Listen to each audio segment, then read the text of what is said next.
Hello and welcome back to the channel. This review is for American Gigolo Season 1, Episode 6. So we open up the episode with Julian sitting in the interrogation room still, where we left off from last week.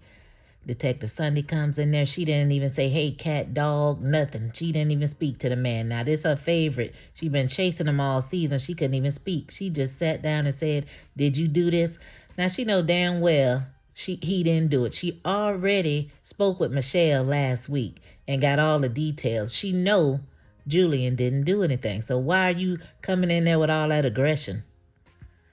So Detective Sunday tells Julian that the hotel clerk ID'd him, and that also that the picture of him and Michelle was found at the crime scene. So, of course, Julian's sitting there like, I don't know what to tell you. So she said, I want you to tell me the truth, Julian. I mean, he wasn't there. So Detective Sunday gives Julian this whole scenario she done came up with in her head that the prosecutor might try to throw at Julian. So she says, oh, I'm just trying to help you. So Julian says, you trying to help me? He said, the last time I sat across from you, I got 15 years. And so Julian basically said, what did you get out of the deal? What, 15 years ago when you put me in jail, what did you get? So I guess Julian's question triggered something with Detective Sunday. So we get this flashback.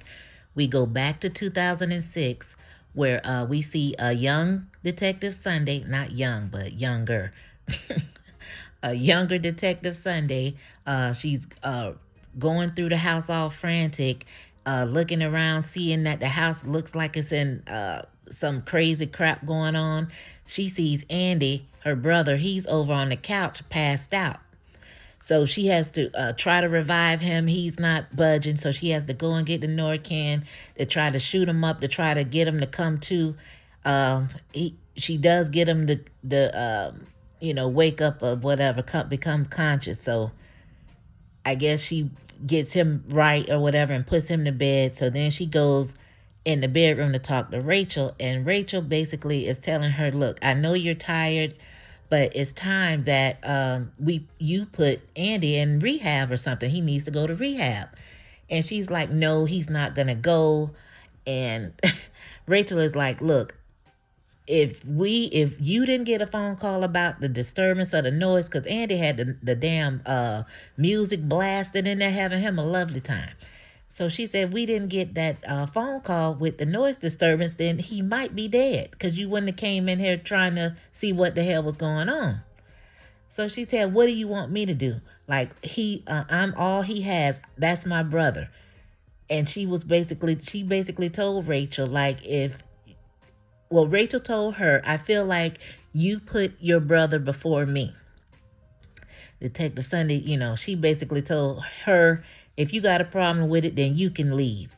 So she gets a call from the precinct. She tries to throw off the case on somebody else, but they wasn't having it. So she had to go in, and she left Rachel sitting there in her feelings about whatever, dealing with Andy and her being chosen second. So she goes down to the precinct, and we learn that is the same night that she first met Julian in the Janet Holmes case. So we know now that she goes in there with this major attitude, because she's coming from her house with all these deep emotions about her brother almost overdosing, and then Rachel all in her head about this and that. And so she goes in there for that first night, and we see why she was talking to Julian so aggressively and making him hurry up and sign the plea deal, talking about what she didn't have time for and all of that. So we have to get this flashback with Julian. I guess he got triggered because he's sitting there thinking about how Detective Sunday back in 2006 badgered him to death inside that interrogation room, because he kept telling her he could not remember what happened to Janet. How did Janet end up like that? He could not remember what the hell happened. Julian has also explained to Lorenzo how he has done some things in his past to where he doesn't know what happened or how he got there. He blacks out, basically. And when he comes to, he realizes things have happened, but he doesn't know how it happened. He just blacks out. So it's possible that he could be guilty of some things, but he doesn't know. So he told us back with Lorenzo that he did beat somebody's face in before with a rock because the guy was teasing him. So now we're actually getting that flashback to so we can see the actual visual of what happened that day he beat the boy's face in. That's what his flashback is basically getting ready to show us. And we also see how the neighbor is constantly badgering him, following him, stalking him. Every time the boy passed by, she's, hey, Julian, hey, like, oh my God. Well, Johnny then. But she is stalking the kid. He walks by, you can't do anything. So it's 1992.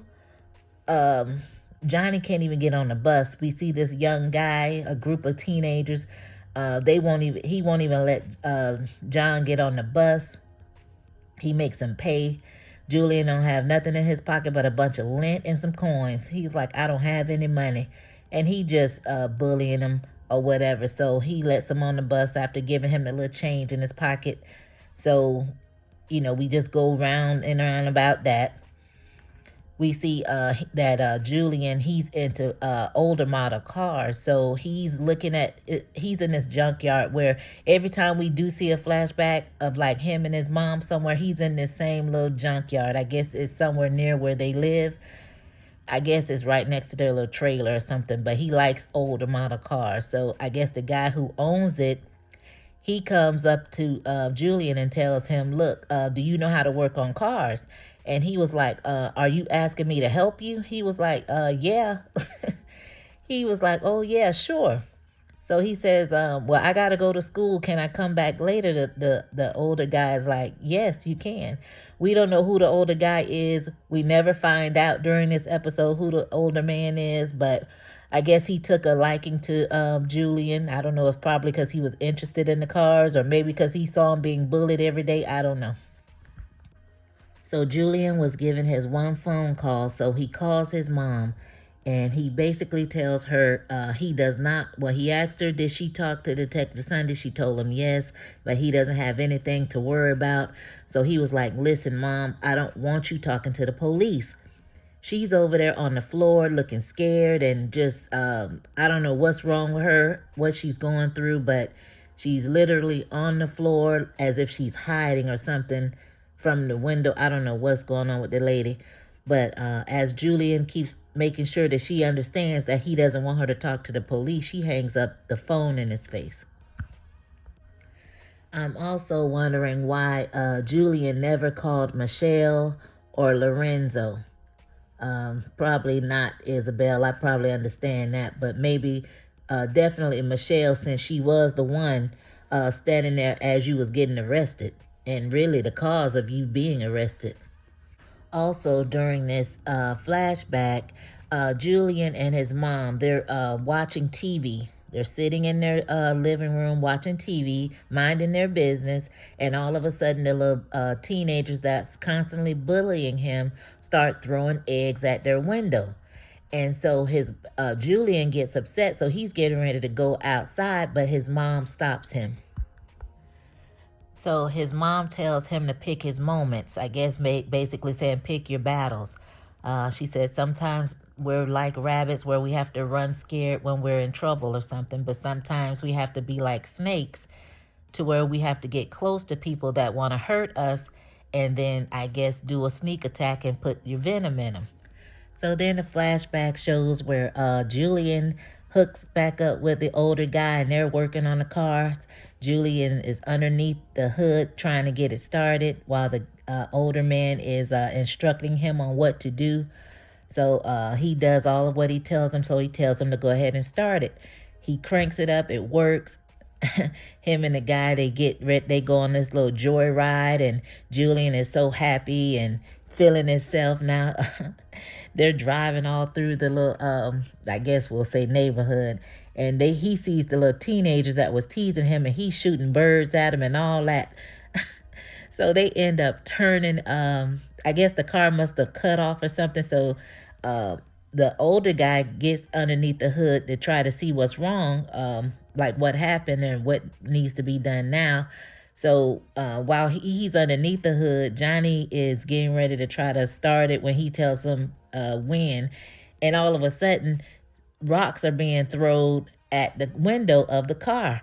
And I'm like, oh my God, it was getting ready to happen. And I'm thinking, like, is something getting ready to happen to the man underneath the car? I thought maybe somehow the car was going to fall on him or something. But Julian got fed up with the bully. He got out the car and he picked up that rock and beat that boy's ass to a pulp. His mom had to run all out there to get him and everything. And all the while, we never see what happened to the old man under the car or whatever, but I'm glad nothing happened to him. But we never see him again in the episode, so we don't know what happened to him. But yeah, Julian beat the boy ass. I didn't give a damn because he deserved it, because nobody told you to be messing with people. So we could see the police had to come out there because we saw the lights flashing in the background because Julian's mom, they're walking back home. And here go the damn nosy ass neighbor, the little pedophile neighbor. She's like, oh, Julian, I saw what you did with that kid. You almost killed that kid. And she's like, oh, and I'm going to need you over to my house in about an hour since you're so handy. I said, you know what? The police should have been picking her ass up. So we see McGregor on the phone. He's talking to Panish. By the way, he is no longer Mr. Clean. Once he got outsmarted by who he calls is not smart, which is McGregor, he became regular old Panish. So I'm no longer calling him Mr. Clean because he ain't cleaning up a goddamn thing. He done got fired and everything. So Anyway, McGregor says, do you have the money? Well, Panish asked him, why are you doing this? Why now? McGregor says, because the kidnapping Colin is my way out. I guess he's tired of doing whatever it is he does. He wants out. He's tired of doing all of that. So he asked him, have you spoken to Stratton yet? And Panish says, well, we need more time. Talking about we. You're fired, so I don't know why it's a we. We need more time, and he just doesn't have $3 million cash laying around. So McGregor tells him, look, you got 24 hours to get it done. Then we pan over and we see Colin all strapped up and looking crazy, like he always does. So right after that, Panish gets a call from Stratton, and Stratton asks him, he tells him, I'm with my wife. And she says that she was told that Colin was seen getting into a vintage red BMW. And he says, is Colin with McGregor? Does McGregor have him? And Panish finally admits that he does have him, but they have a problem. He wants ransom. He wants $3 million. So Stratton keeps his cool. He doesn't say anything out loud in front of Michelle, but he says, okay, fine. Do we have a time frame? Stratton tells Panish to stand by, and he hangs up. So when he gets off the phone, he tells Michelle that Colin is going to be fine and that he is safe and that he'll be home in 24 hours. But Michelle did ask, can she talk to him? She was like, no. He said, no, not now, but give it 24 hours. So I was wondering in that moment, how did he determine that Colin was safe? Like, that part didn't make sense at that particular moment of the episode. Like, I mean, how did you know? How did you come to that conclusion? So Michelle have the audacity to ask Stratton, what about John/Julian? He said, well, what about him? She said, Panish had him set up. And Stratton said, well, he set him up to protect your ass. And basically, right, Michelle, if you would have never got out that bed after crying all night, ran downstairs and told Panish that you left the picture in there of you and Julian, he wouldn't have never felt like he needed to go clean that up. So technically, it is your fault because he wasn't even trying to go set Julian up or whatever. So yeah, that's your fault. So Michelle says to Stratton, well, I don't want to send an innocent man to jail. And Stratton says, well, I don't give a damn about your little boyfriend. He the last thing on my mind.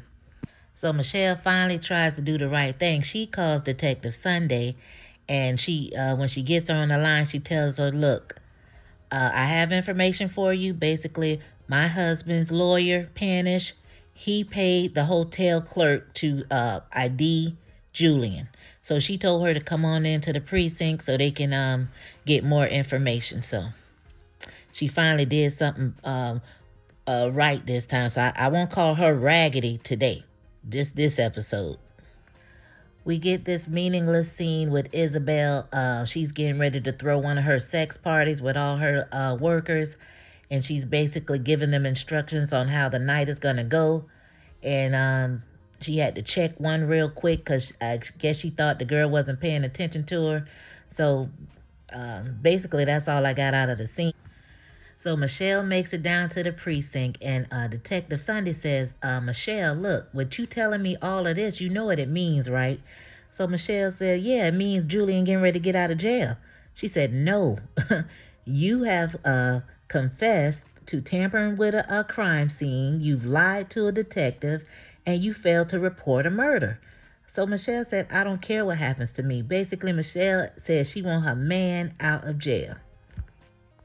So Detective Sunday goes in there to see the hotel clerk, and she in there bothering that man by playing Wordle or something. And he said, you want a room? She said, no, I don't want no effing room, holding up her badge. She said, he said, I already talked to you guys. But basically, she like, well, you didn't talk to me. Basically, what she trying to let him know. And she said that statement you gave, ID and someone coming out of the room, whatever the number was, she said it was some bullshit.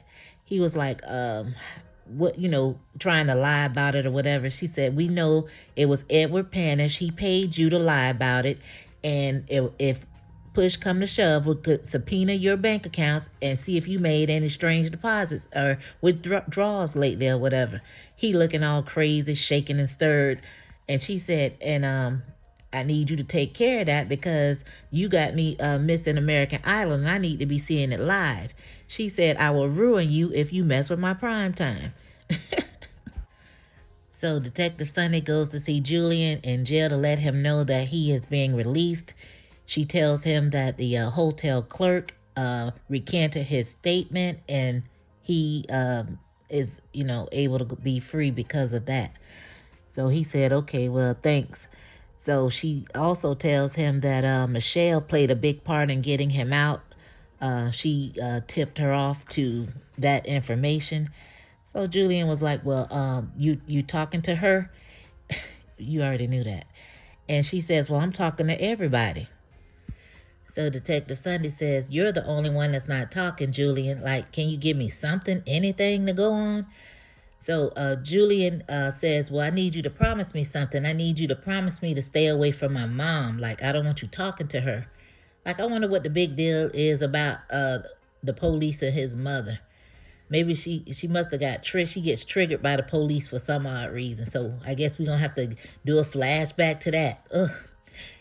Anyway, so he tells Detective Sunday that Olga and Guy, not really Guy, but that Olga gave him a folder that has Lisa Beck's information on it.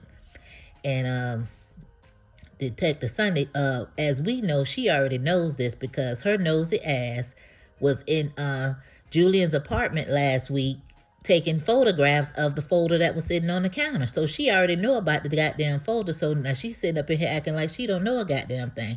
So she asking Julian all these questions like, well, what about it? What's going on with it? Like, Julian say he don't know? Hell, he don't have a clue. You know he don't have a clue. So Detective Sunday says, what is the connection between Olga and Lisa? And he tells her that he introduced them. So she wants to know, did Lisa work for Olga? He told her no. She committed suicide in the bathroom. When we see the flashback, he tells her that. And she asked Julian, was he there? She said, yes. He said, well, who were you with? He tells her, Isabel. So Detective Sunday tells Julian, thank you for the information.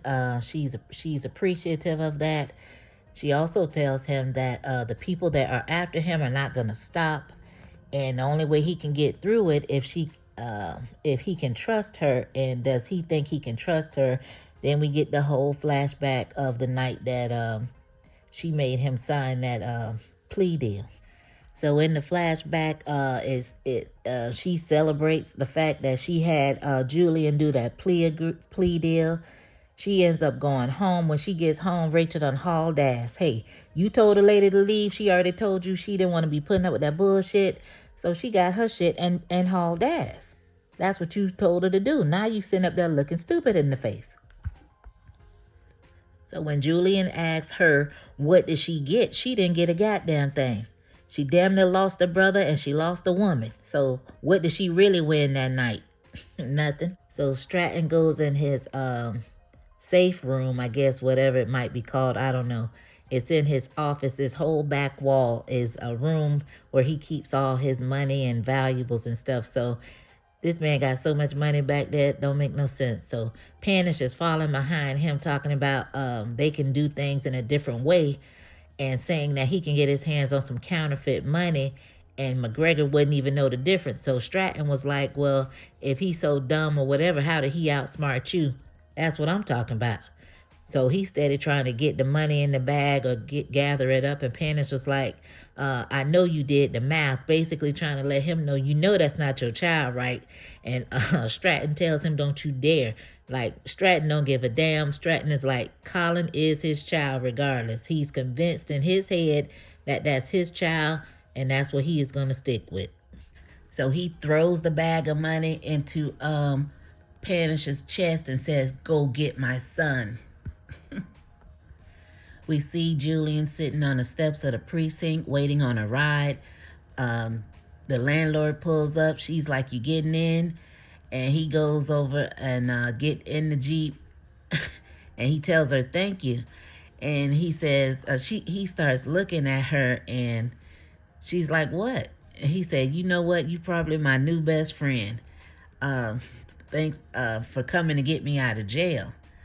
And she was like, well, you owe me dinner or whatever. And, you know, they agree. He agrees he got her. So they're sitting out by the beach eating. And Lindsay tells Julian, are you going to say something?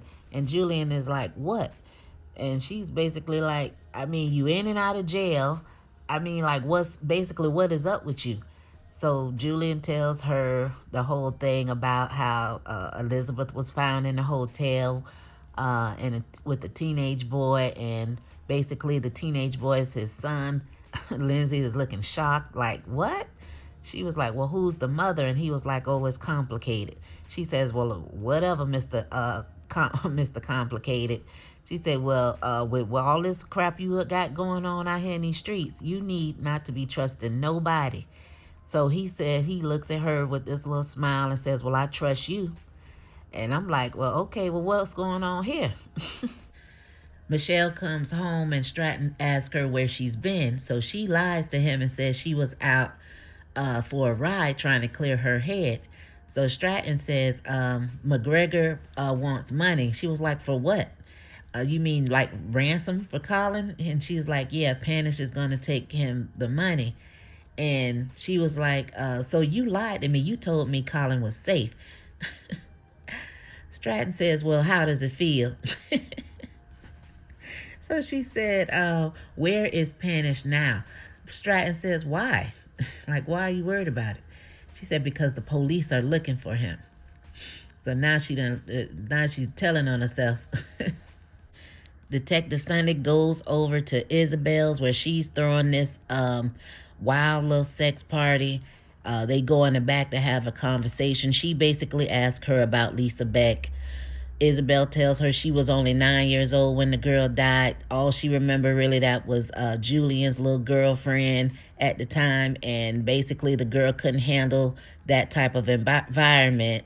Julian was trying to have his cake and eat it too type thing. And I guess Lisa couldn't handle it. And she's insinuating maybe that that's probably what happened to the girl. So then Detective Sunday mentions that Olga left Julian a Lisa Beck school file. Do you know anything about it? Like, why would Detective Sunday even tell Isabel any of that? Like, it doesn't make sense. You're not getting any answers. We're just going around in circles with all this little banter the two of you got going on. It's like, it's just waste of a scene. I mean, Then Isabel tells her basically that Olga was out of her mind and Guy enabled her and like she was needing the pins and all this different kind of stuff. Like you really can't go on nothing what Olga might have been thinking before she died. And Isabel was like, well, she didn't tell me anything about it, so she don't know. And told Detective Sunday next time, call me ahead of time, she'll save her a seat in the little sexapade thing. I'm like, them two at that little banter, go on and hook up, child, because we don't, I mean, their scene was pointless to me, but it is what it is. Julian and Lindsay, they make it back home, and they're laughing and having a little good conversation. Julian asks her, why doesn't she have anyone? And she says, well, I've been married and divorced twice. She said her last husband owned the place where they're living now, and now she owns it, and tells him that he left her for a piece of ass. Julian tells her, well, that's his loss. She was like, it damn sure is.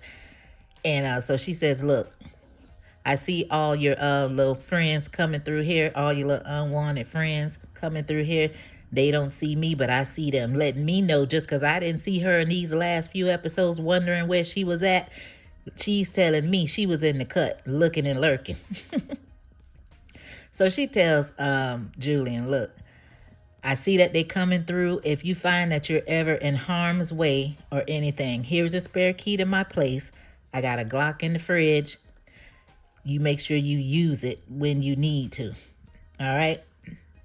So they end up sharing a little milkshake. I'm like, Julian always sharing drinks with somebody. He was sharing a big gulp with Penelope the last episode. He better stop drinking behind everybody. But anyway, they say goodnight. And, you know, they go in their own little spots. Julian finally makes it inside his apartment where I'm quite sure he is ready to jump his ass in that goddamn tub, shower, because he has yet to bathe in about 2 or 3 days. This man still got sex all over him. He done been in jail. He done been all over the city, walking for miles in hard-bottom shoes. He just been all over the place. He done been on the beach eating. He done been with Penelope, all in trying to go in motel rooms. I mean, this man that's been all over the place ain't took a bath. So I know he is ready to get in his bathtub. But oh no, he can't do that, because why? Isabel is popping up out of his goddamn bathroom. I said, oh my God, this man can get a peace of mind for nothing in the world. And that's where the episode ends. All right, guys, so hopefully next week we can get a little more action going, maybe get some answers to all of these murders. We still don't have any answers to Olga's murder, Janet's murder, none of that. But hey, we'll see where we go from here. Thanks for watching. Thanks for listening. Catch you next week for episode 7. Peace.